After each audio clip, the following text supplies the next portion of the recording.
Welcome to Front Office Pros. We are at week 18, so that means that most likely your championships are finished. But for those of you who are in week 18, we're back. We're going to be talking about week 17 IDP recap as well as our predictions for week 18. With us today is a special guest making his first appearance with Front Office Pros, which is none other than Nate Marcum. Nate is a top 10 ranker for IDP Fantasy Pros and also is involved with Fantasy and Frames. Nate, thanks so much for joining the show today. I appreciate it. Yeah. First, hopefully not last time coming on with you guys. I really appreciate the opportunity. And let's be honest, there's might not be too many people talking about week 18 IDP information. So we might have that market cornered right now. So a very valuable piece of information you guys are about to give. Hike.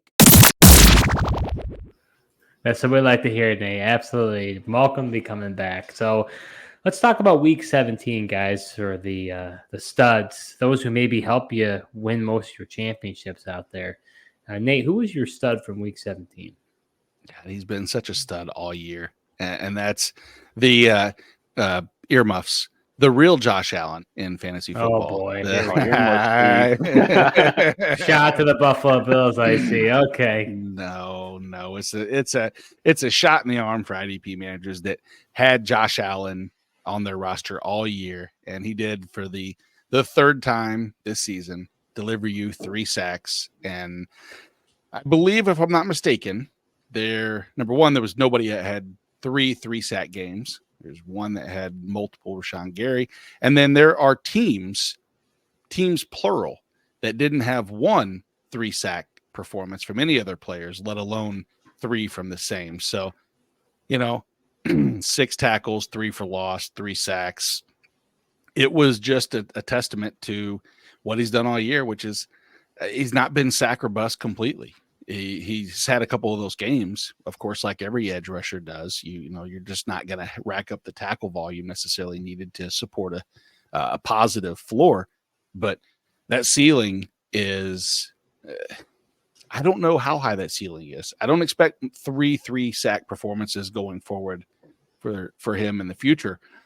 But my gosh, what a week 17 to have for him, for someone that many, myself included, he was like my number one, DL that I had gotten because I took linebackers so early, and it was well rewarded. It's interesting that you mentioned this guy because I was this close to saying he was my stud as well. And I was thinking to myself, I'm like, Joe, why haven't we talked about Josh Allen all year? This is the first time that we're actually bringing up his name. And it's a shame because he has had a phenomenal season this year. And you know what we say, Joe, when it's a contract year, these guys try to ball out so they can cash out. Well, it just so happens he's playing on the 5th-year option.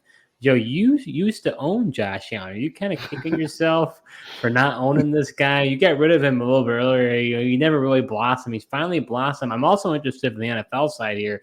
I mean, he's in for a huge payday. I mean, he's going to get he might be the next highest paid edge rusher just based on the salary cap space increase. Not to say he is the best, but, every year when the contract expires, the next guy becomes the highest. Yeah, definitely. I mean, I did own him. I had him, but at the same time, I just couldn't wait for him to blossom. I was trying to just, compete in those years that he wasn't, that great, or the up and downs, just couldn't deal with that. And I got a decent return. So of course, I'd like to have him right now. And especially, still on the rookie deal, potentially in our contract league, but it is what it is. And, I was able to get like Max Crosby and stuff to kind of fill the gaps. I know I traded him as well, but, I've gotten other guys to kind of help fill in the gap since I had Josh Allen. Interestingly enough, Josh Allen Nate's thinking to himself, what on earth? He's trading away Nate. He traded away Max Crosby. He's trading away Josh Allen. Who else are you trading away? Well, I mean, the situation I'm about to be in. I'm going to be trading a bunch of guys this offseason to get in with the cap space that we have. But, I mean, Max Crosby, he had a great year last year, career year, and shipped him off. And, sometimes you got to sell high, Steve. Everybody's got a price. There's no untouchable player when given the right, the right price. And don't get me wrong, it's maybe it wasn't crazy to think, because you look at a person like Josh Allen who come off of 2021 where he was good, not great. I mean, 50 pressures, 8 sacks to go along with that PFF grading wise after a standout rookie season, which was really, the double digit sack total. But then you see the playing time in 2020 from injury. And then 2021 was, again, good, but not great. 2022, this jump in pressures, but not really a jump in any of the other metrics. And he played 300 more snaps. So to see regression, or at least maybe that being his ceiling, wasn't crazy. I did have higher hopes for him than 2022, what he produced. Did I expect, maybe the league leader in sacks?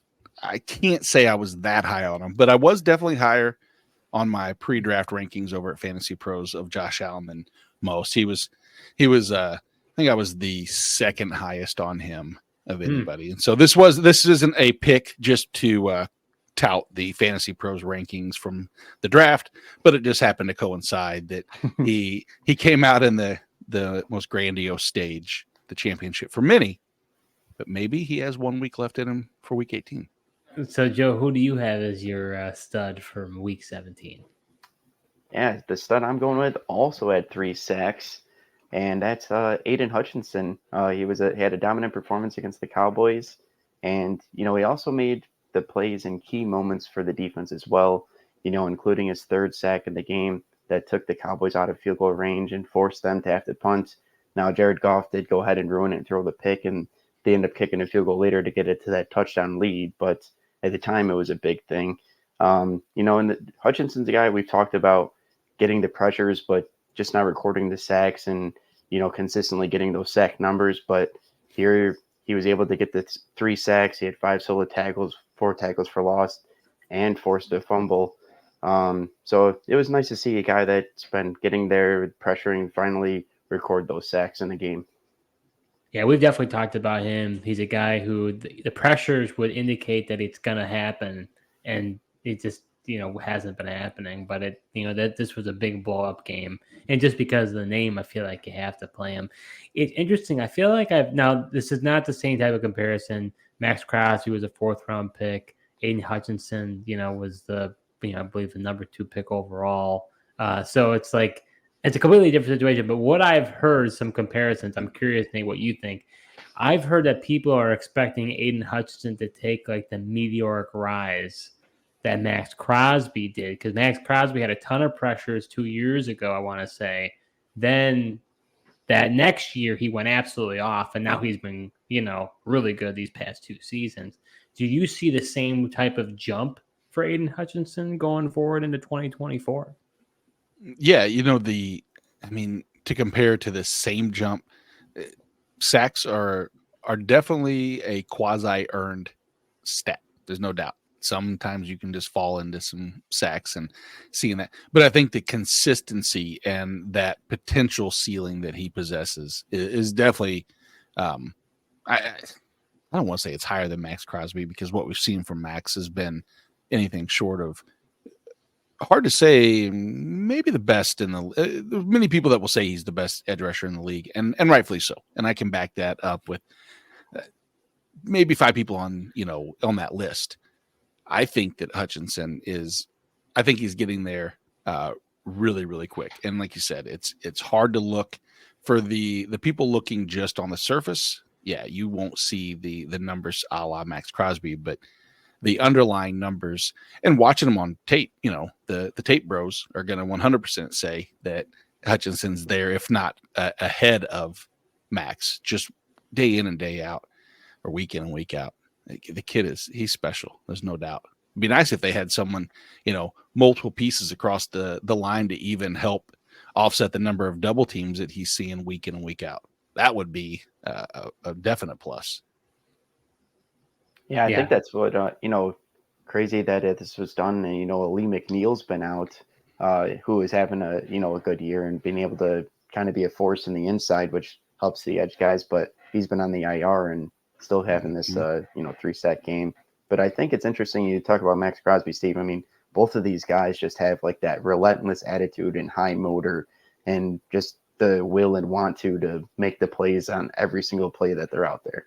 So my stud from week 17, and some of you may not know his name. He's not a household name, but I'm going with a rookie.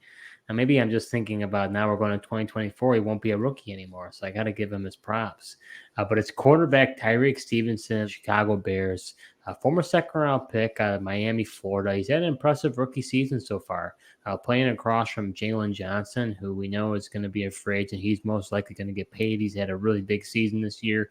In last week's game against the Falcons, Stevenson had on 34 snaps, was targeted 6 times. He only allowed 2 receptions for, I believe it was around 18 yards, 4 pass deflections, and 2 interceptions, allowing a 9.7 passer rating.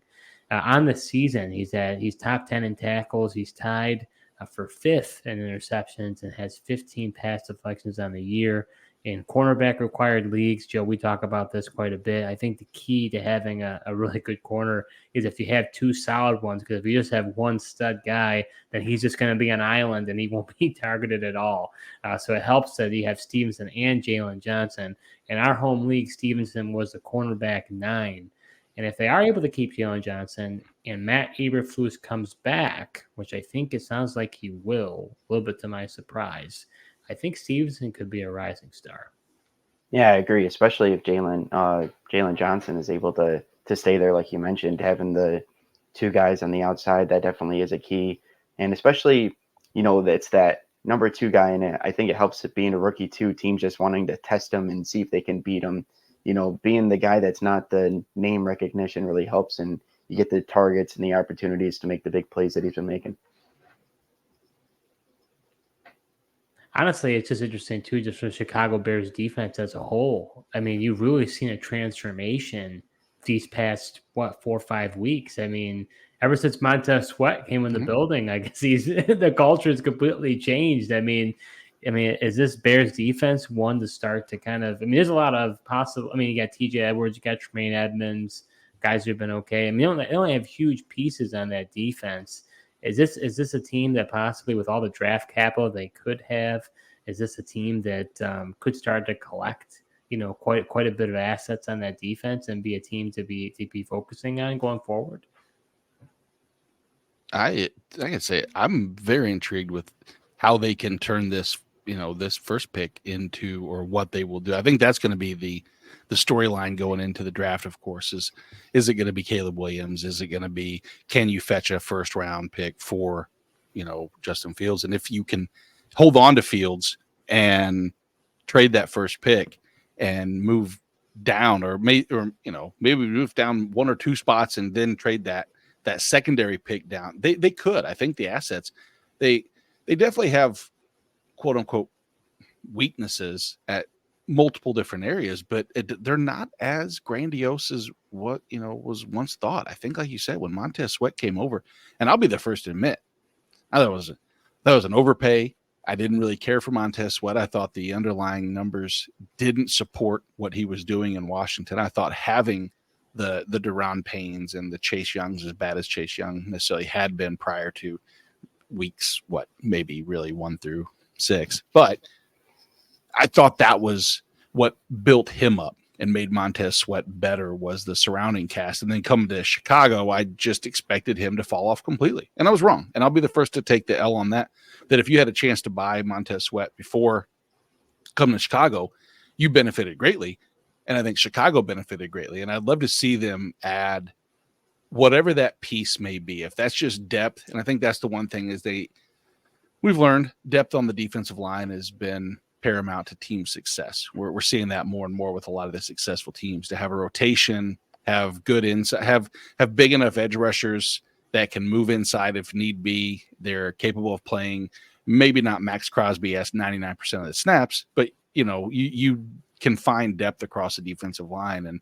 And TJ Edwards is a great coverage linebacker, so that benefits what the corners were doing too. You force the quarterback to look outside when you can have someone like Jaquan Brisker up in the middle. It opens up a multitude of different positions they can address with high value picks, as long as they get those picks right.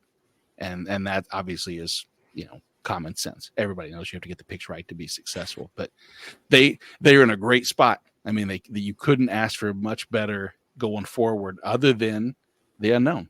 Is Caleb Williams worth resetting the quarterback rookie, scale, or is Justin Fields ready to take the next step as if you can add another weapon to that mix? I don't have an answer. And we'll probably find out that answer coming up here in the next few months as we approach the draft. I will say one more point on this. I will never understand why the Bears did not take Jalen Carter when he fell right into their lap and decided to go for a dynamite. Me and Joe watched the draft at the same time. We're like, what on earth are they doing? But,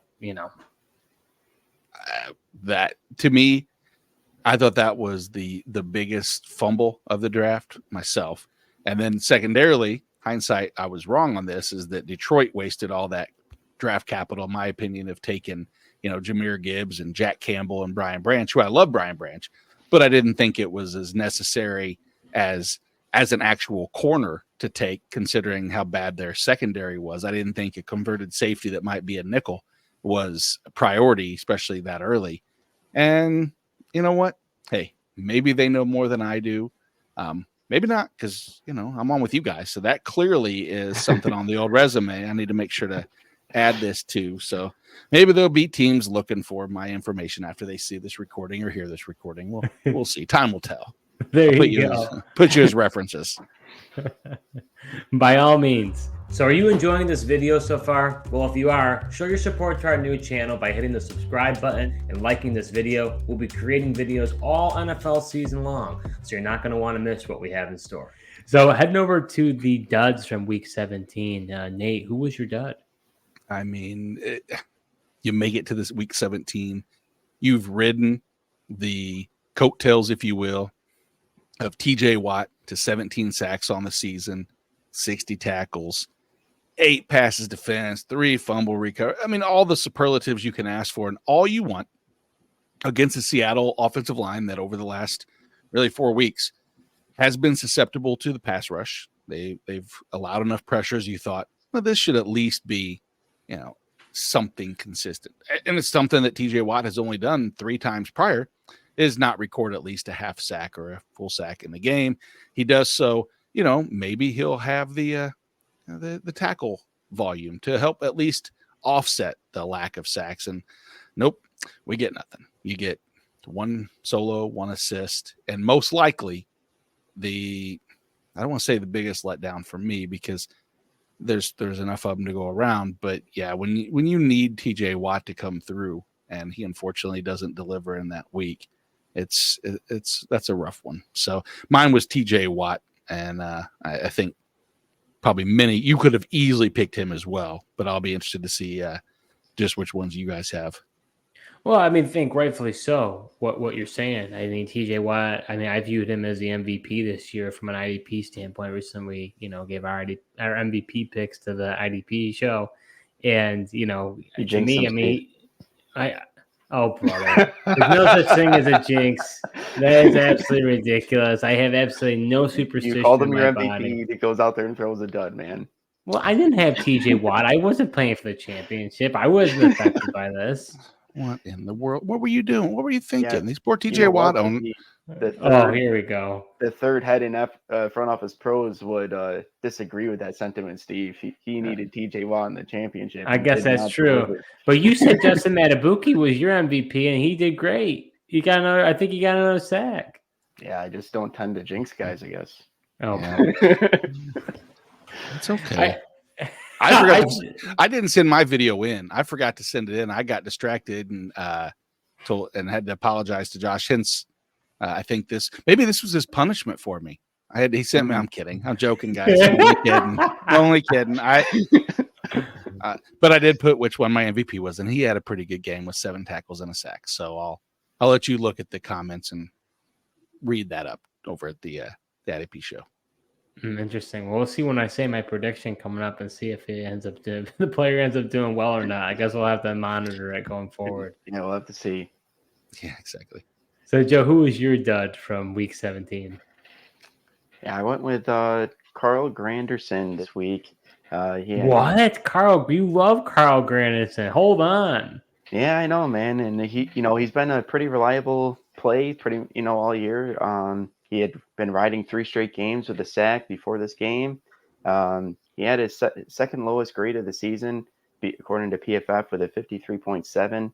Um, you know, as I mentioned, if he doesn't get a sack, Granderson usually has like a decent tackle floor, but it just wasn't the case, this week in week 17. Just came away, if you look at PFF, they say 1 assist. Other places say a tackle and an assist. But he's usually a multi-tackle guy, and a guy that gets pressures and usually at least gets quarterback hits. Just for whatever reason, he didn't get it done in the stat category, which was kind of surprising with a game where the Saints were ahead for a lot of this game, and the Bucs passed it a lot. Thought he could get in there and get a sack against Baker. It was a rough one.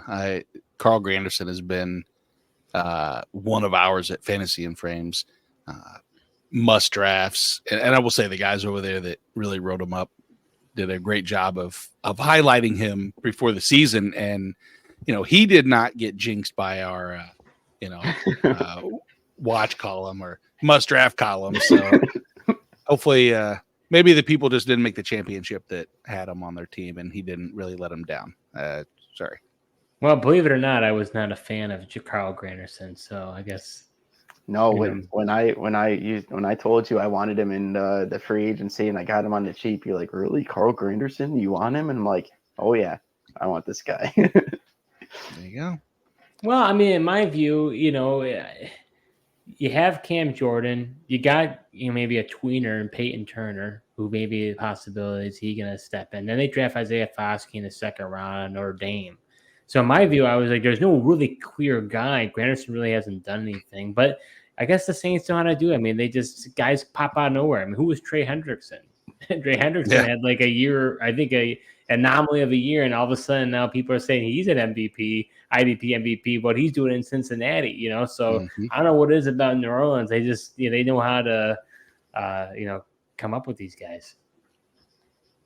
Yeah, they ship their ones that don't off at the right time, and and that was one of the things that I did push back a little bit was I thought the loss of Onyemata would have more effects too, and I thought if there was a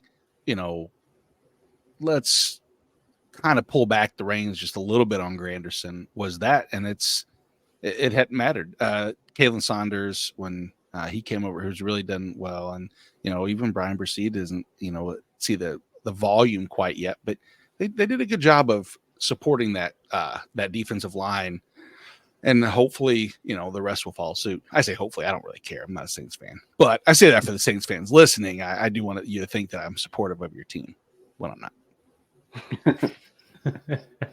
So my dud from week 17 is going to be linebacker Shaq Leonard. Leonard had a great game last week against the New York Giants, or 2 weeks ago, I should say, but not so much against the Arizona Cardinals. He had a PFF grade of 61.5, and most glaring was his 28 tackling grade. He finished with 5 total tackles, 3 of them which were solo, and 2 missed tackles. And I don't know about you guys, but when I was looking at Twitter, the Eagles fans were railing on Shaq Leonard. I want to ask you guys, he's going to be a free agent next season. Is the maniac done? Like, is this it for Shaq Leonard? Is his IDP value, has it vanished before our eyes? Yeah, back surgery is no joke. We take it for granted that these warriors, these animals on the field are capable of recovering from anything. It's just not the case. He clearly, it was evident as far as I was concerned in Indy. He had the opportunity and potential that even with limited snaps to be, I'd say, productive, but he was a 2-down guy. He wasn't playing 3rd downs, and it's really hard from an IDP standpoint, to trust in a 2-down linebacker, especially one that you don't know week in and week out if that back's going to flare up. And it doesn't seem like it's ever been 100% anyway. So yes, the unfortunate answer is I believe he's washed as far as a fixture in your IDP lineup. I hope I'm wrong, because he's still, it sucks to see someone that talented be done so early in his career, but I would rather him take the high road and walk off on his own instead of having to be wheeled off because his back never gets 100%. Yeah, I think I agree with Nate. I do think this probably is the end with him being, that fixture player that we all knew him to be and, could count on. I do think that, depending on how he finishes things out with Philly here, we'll see if he gets signed to another team. But I just don't think that, they'll give him the same opportunities that he was having in Indianapolis. And, he just can't get it done with the coverage ability is either to be that 3 get down guy. So, and it is tough to only be a 2-down linebacker and play him. That's the thing. I mean, he's got huge name recognition. And so people hear, Shaq Leonard, they're like, oh, how could I not? I mean, I even remember when he was a free agent, it seemed like everybody and their brother or their team, the fan base was like, we got to get Shaq Leonard. We got to get Shaq Leonard, and it's like, yeah, he's a name. He's a great player. But like you said, since that back injury, and he really hasn't been the same.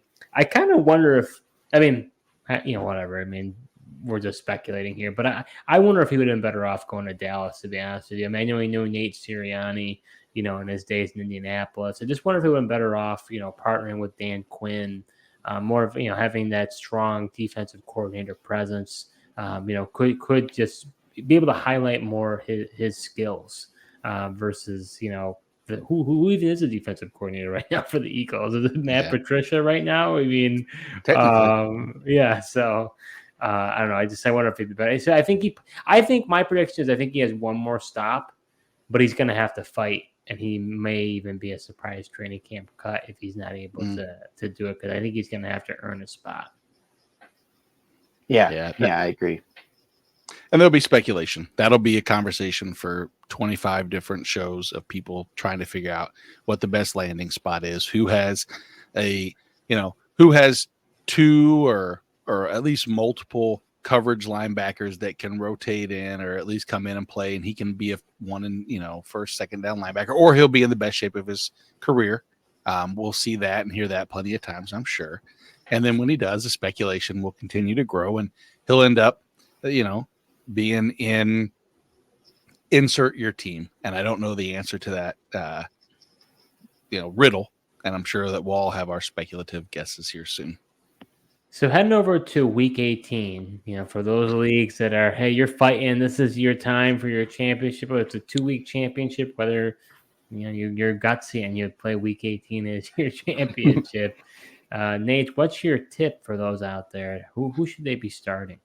So I'm going to give 2 people. It's not really that far-fetched. I will have to admit, this week is extremely challenging for me to have clairvoyance outside of the sure thing for one. And the sure thing for me is that the aforementioned Josh Allen in a game where the Jags absolutely, have to win week 18 in a matchup that is absolutely ideal, considering they go against a team that I personally on the season had lined up every edge rusher against Tennessee.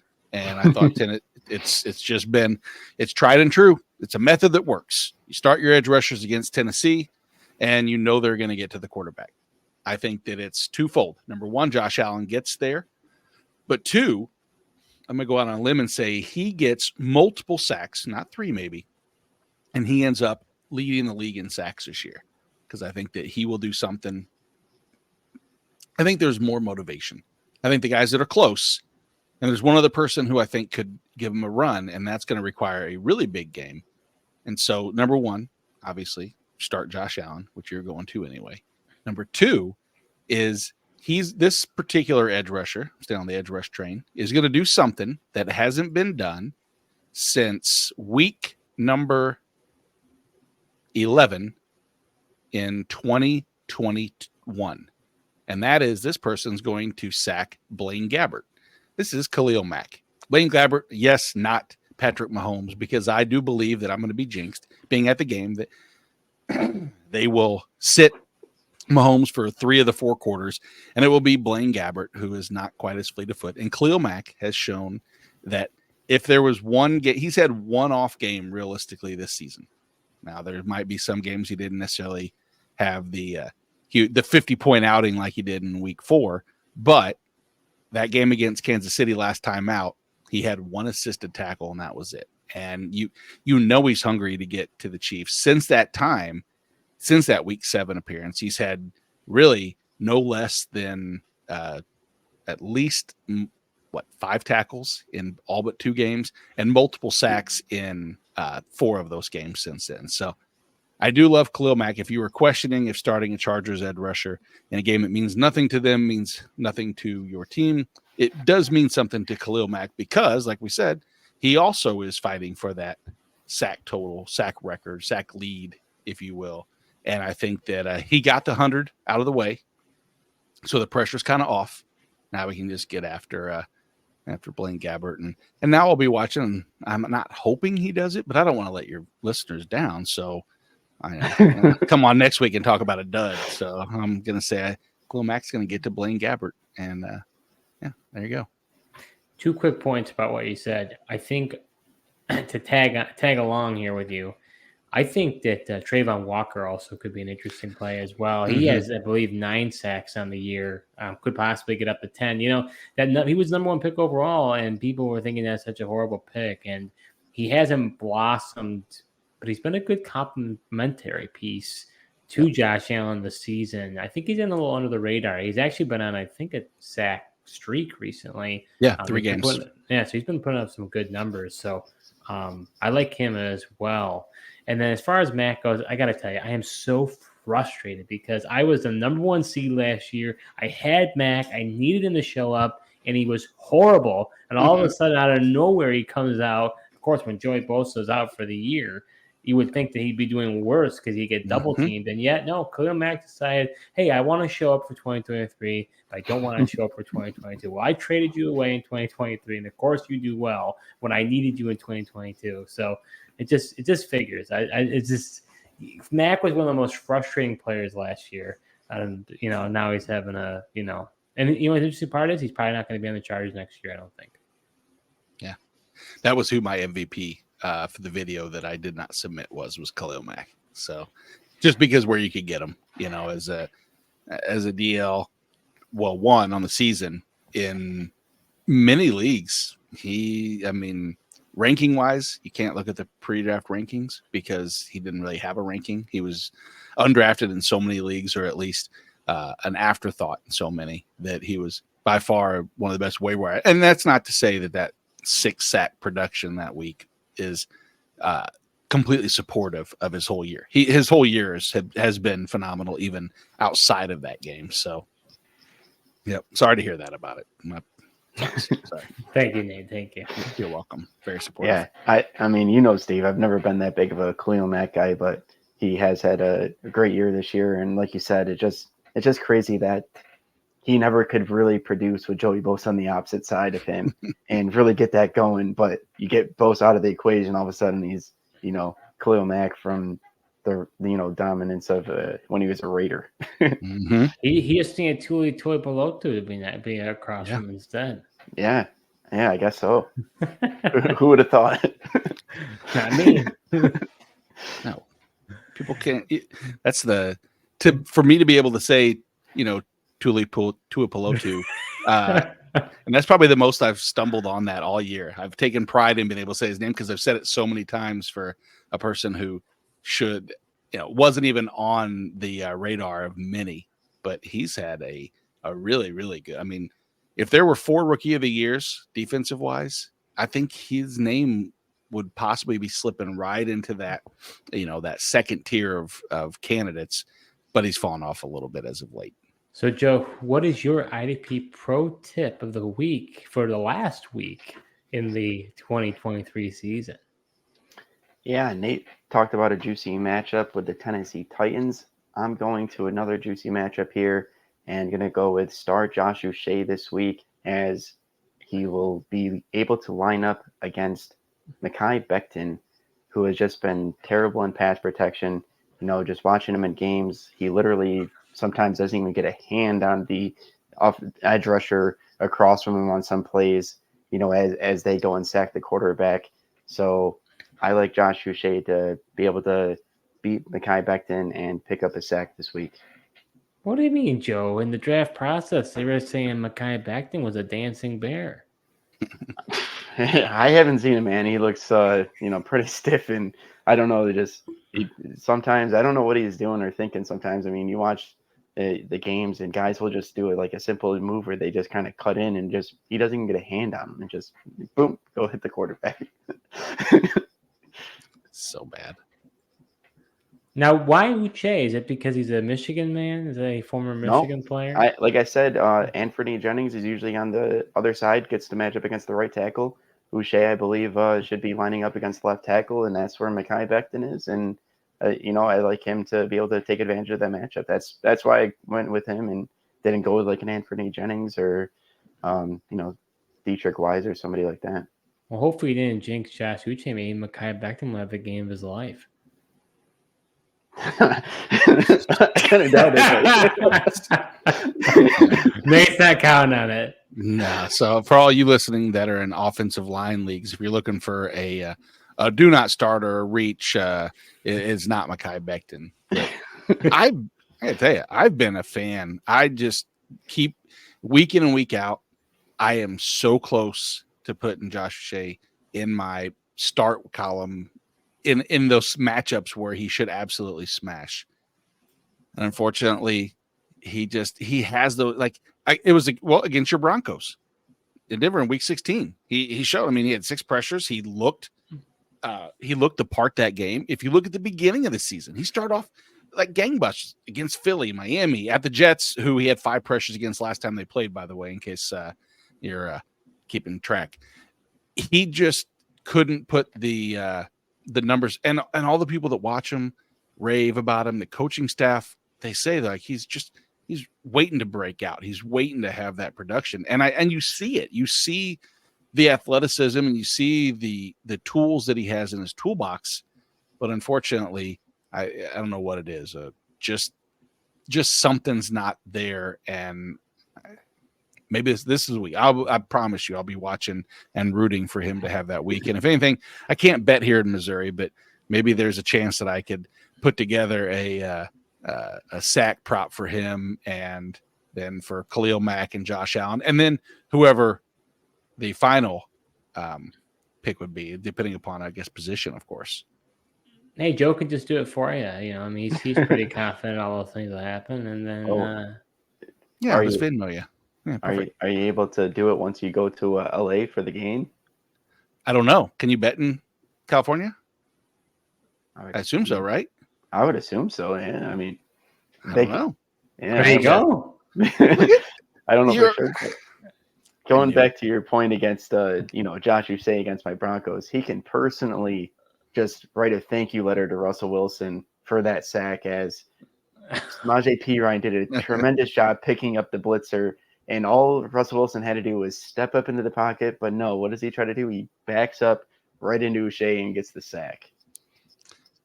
Yeah, sometimes that's the problem with sacks. Sometimes is, did he really deserve the sack necessarily? But yeah, that's the thing. For every other time that he's had the quarterback in his grasps and they just, they do the check down chuck where they throw it to the spot and they get rid of the ball just soon enough. He gets to hurry, but I'll take it. I'll take that one for all the other missed opportunities that could have been. So my IDP pro tip of the week for week 18, before I get into it, I'm going to give you a little bit of a history lesson. Remember last season when the Philadelphia Eagles set a team record of 70 sacks? They just fell 2 sacks short for the single season record for sacks. And we had 4 guys getting above 10 sacks. Well, it hasn't been the same season for the Eagles. They've had a total of 41 total sacks on the season, with only Hassan Reddick exceeding 10 sacks. But needless to say, I have a guy that I think you should start this week who will get a sack, and that's going to be defensive tackle Jalen Carter. I know it's a slight risk with the Cowboys needing to lose in order for the Eagles to possibly have a chance of winning the division. So they may not keep their starters in the whole game, but I think they will. We just saw Kobe Turner and Aaron Donald tear it up against the New York Giants. They had 4.5 total sacks collectively, and the Giants have led the league in sacks allowed. So I'm going to go ahead and fire up Jalen Carter in Week 18. We have now hit the triumvirate of offensive lines that I attack week in and week out. The only one we left off were the Washington Commanders, and that's simply because it's just we only had 3 people on the show. I'm sure if there was a 4th, someone would have said Osa Digizua, or they could have said any of the other. DeMarcus Lawrence is probably due for something positive to happen in his season, but congratulations, Commanders. You didn't make my must start against your terrible offensive line list. Congrats. So Steve, I was contemplating calling out Jalen Carter, but are you a little nervous that the last time they played the Giants at home, he only came up with 1 tackle and a tackle assisted? Yeah, I mean, it's possible, but I mean, just because, I mean, here's the thing. I mean, just because it happened in one game doesn't mean it's going to happen in the second game. And we see it. I mean, I honestly think it's sort of rare, even when they do really well. Sometimes I feel it's very rare to repeat the same thing they did the last time. So to me, I'm not concerned. And at the end of the day, it's an upside play, right?